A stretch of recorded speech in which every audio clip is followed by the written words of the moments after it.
Hello， 大家好，欢迎收看最新一期节目，我是小渊。今天我们来讲一期台湾妻子和美国丈夫的案件。凭借车上一个烟盒，警方虽然很快就找到了凶手，但背后的真相却让人久久无法释怀。案件非常具有教育意义，制作不易，希望大家看完后长按点赞键支持一下。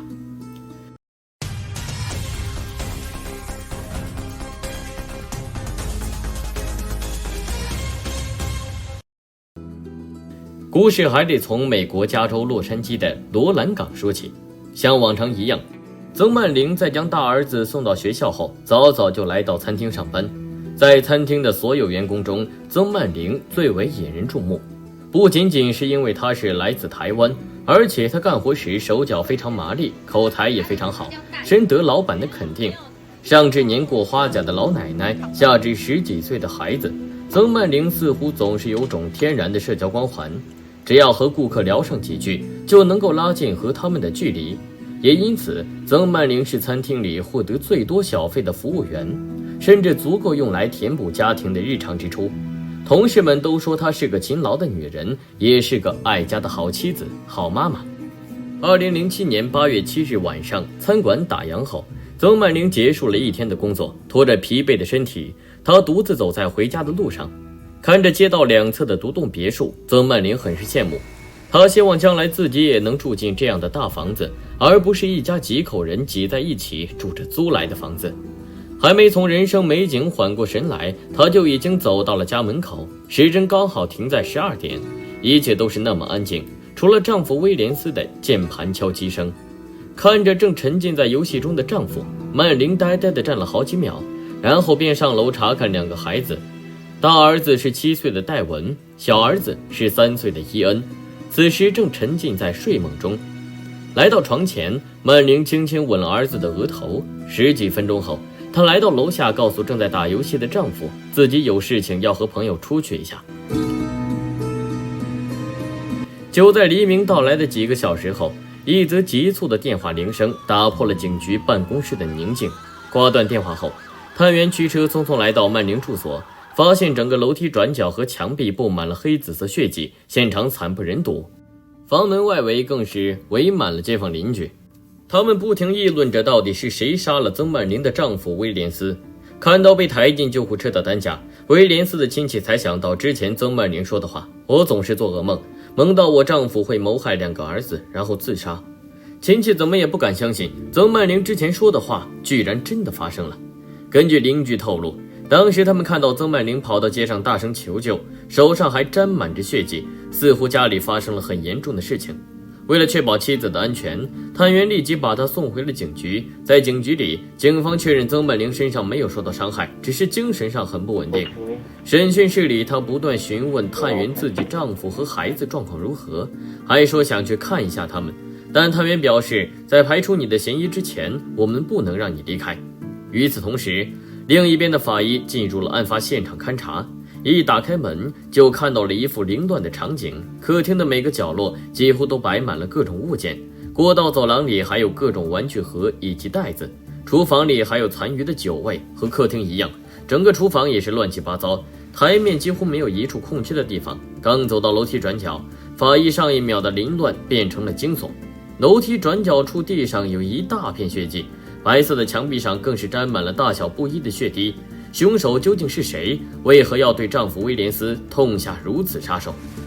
仔细比对卧室内外的血溅形态后，法医认为第一案发现场应该不是楼梯，而是在死者卧室床上。凶器正是地上那把日本武士刀。将刀具放入证据袋后，法医走进另一个卧室，里面虽然没有4溅的血迹，却同样发生了令人窒息的惨案。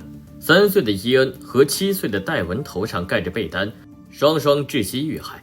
看着孩子永远无法醒来的可爱脸庞，法医转头看向窗外，默默停顿了数秒。根据案发时孩子的身体姿态，法医认为他们应该是在睡梦中遇袭，结合孩子遇害后被人用被单遮住，以及地上的武士刀，法医致电警局的探员，凶手很可能是死者的熟人。那这个熟人会是谁呢？带着疑问，法医来到屋外，打量着每个人的反应。根据一位邻居的说法，当天早上他看到曾曼玲开车回来，然后独自一人走进房门，结果还没2-3分钟就冲出门外大声呼救。如此说来，妻子大概率是案发后第2个进入房屋的人。审讯室里，探员询问曾曼玲，在案发前丈夫有没和人发生矛盾？矛盾应该没有，但丈夫在星期一时曾向自己坦白，说自己在外面有了女人。回想起丈夫最近1个月回家时，身上经常有女人香水味的情况，曾曼玲觉得丈夫真的出轨了。听到这样的说法，探员怀疑威廉斯很可能是死于情杀。可威廉斯的母亲却表示，自己儿子不可能出轨，相反，出轨的人更可能是儿媳妇。听到2种截然不同的说法，探员隐约觉得这家人背后肯定还藏着很多故事。到底是谁在撒谎？在找到答案之前，一切皆有可能。接下来发生的事情让案件又迷上了一层阴影。在妻子的笔记本电脑里，探员找到了一份文档，内容很像是丈夫的自杀遗书。可如果丈夫真的是自杀，那他背后的刀伤又是怎么来的呢？而且他身上还有许多抵抗性伤口，所以这份所谓的遗书很可能是假的。那又是谁伪造了它呢？探员第一时间想到的就是妻子曾曼玲。在曾曼玲的车上，警方找到了她的烟盒，用发光胺一喷，结果马上有了反应。这时探员想起了街坊的证词，在发现丈夫遇害后，妻子是直接跑到街上求救，中途并没有回到车上。烟盒上之所以会存在血迹，很可能就是因为凶手是曾曼玲。作为一个母亲，在发现丈夫遇害后，正常来说都会马上去找自己的孩子，看看孩子是否安全。可曾曼玲没有，因为2个孩子的卧室没有任何血迹。可为何妻子连自己孩子都不放过呢？她与丈夫到底存在什么样的矛盾呢？在探员的心理攻势下，曾曼玲终于交代了真相。妻子回忆说，自己19岁那年，在一个图片秀上认识了丈夫。第一次见面时，2人并没有什么感觉，但聊了几次天后，自己发现和威廉斯很是投机，2人的爱情之火就这样被点燃。在认识后的第2年，自己就和丈夫走入婚姻殿堂。可婆婆似乎很喜欢对儿媳妇挑三拣四，更何况威廉斯要娶的女人来自台湾，她非常担心2人想结婚是一时兴起，没多久就会因为文化隔阂离婚。但生米已经煮成白饭，所以只能同意了这门亲事。婚后儿媳妇的勤劳持家，逐渐改变了婆婆的偏见，2个可爱儿子的出生，更是为家里带来了新的欢乐。可俗话说得好，当一对爱人步入婚姻殿堂后，热恋期的甜蜜就只剩下柴米油盐酱醋茶。曾曼玲表示，婚后丈夫在迪士尼工作，待遇非常一般，自己则在餐厅里当服务员。虽然1个月下来小费比工资还多，但因为孩子的原因，2人生活过得很是拮据，日子过得清贫就算了，关键是丈夫丝毫没有想改变现状的斗志，每天下班后就直接回到家中打游戏，或者和2个孩子玩耍。说得好听点，威廉斯是个好父亲；说得不好听点，他永远是个长不大的孩子，没用的丈夫。作为枕边人的威廉斯自然能体会到妻子的不满，在妻子的帮助下，威廉斯辞去了迪士尼的工作，转变成为在家工作的保险推销员。曾曼玲希望丈夫业绩步步高升，将来成为地区经理，拥有自己的团队。不出意外，丈夫还没干满3个月就放弃了这份工作，因为丈夫实在不适合和别人打交道，整个家庭的重任一下子就落到自己身上。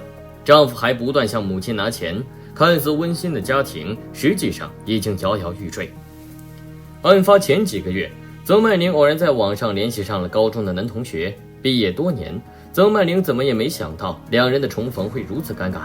一番交流后，曾曼玲得知对方混得非常不错，更重要的是对方至今还没结婚。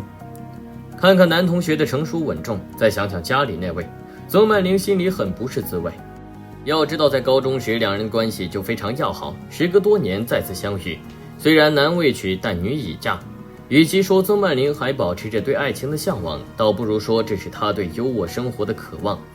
2人在线下见面之后，曾曼玲主动出击，出轨了这位同学。可几次一夜情又怎么可能换来几十年的婚姻？就像同学说的，他非常介意和已婚妇女谈恋爱，有些男人就是这么让人恶心，嘴上满口正义道德，可只要女人倾听掀起16群，便露出原始本色。曾曼玲深知，在丈夫眼中2个孩子就是她的全部，所以只要除去2个孩子，那丈夫很可能会痛苦过度自杀，这样自己就能摆脱他们的束缚，过上优渥的生活，实现自己的人生梦想。案发那天晚上，她回到家中后，早早拿出准备好的手套和防护服，趁着丈夫在玩游戏时，用毛毯结束了2个孩子的生命，然后下楼对丈夫说自己要和朋友出去，假装若无其事的离开，以此留给丈夫自杀的机会。可和朋友分别回到家中后，曾曼玲发现丈夫居然熟睡在床上。也许从她出门到回来，丈夫没有去卧室查看2个孩子。曾曼玲想着，既然你自己不动手，那就别怪我了。来到楼下，曾曼玲拔出挂在墙上的武士刀，悄悄潜到丈夫身旁，对着丈夫的腹部用力一刺。疼痛难忍的丈夫立即醒了过来，可还没等他跑下楼梯，背后便被妻子连砍数十刀。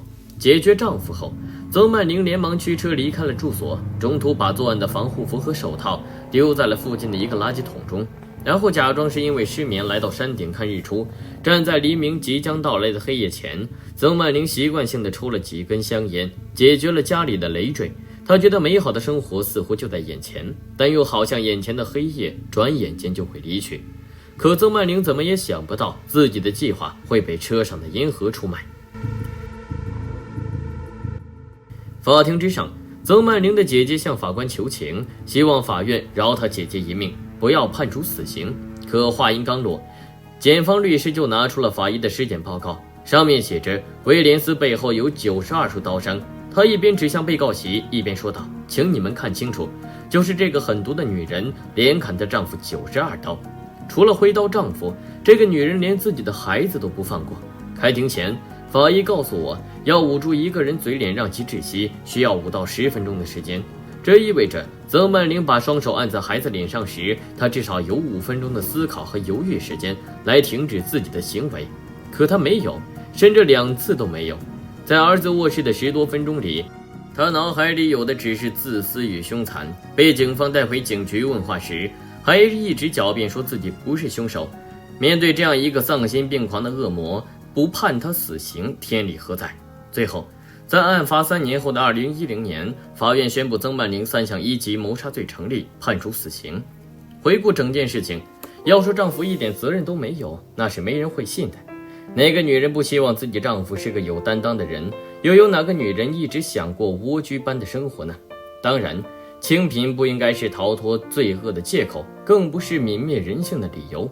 写到这里，小渊我又想起了那2个可爱的孩子，希望你们在天堂能够永远幸福的生活下去。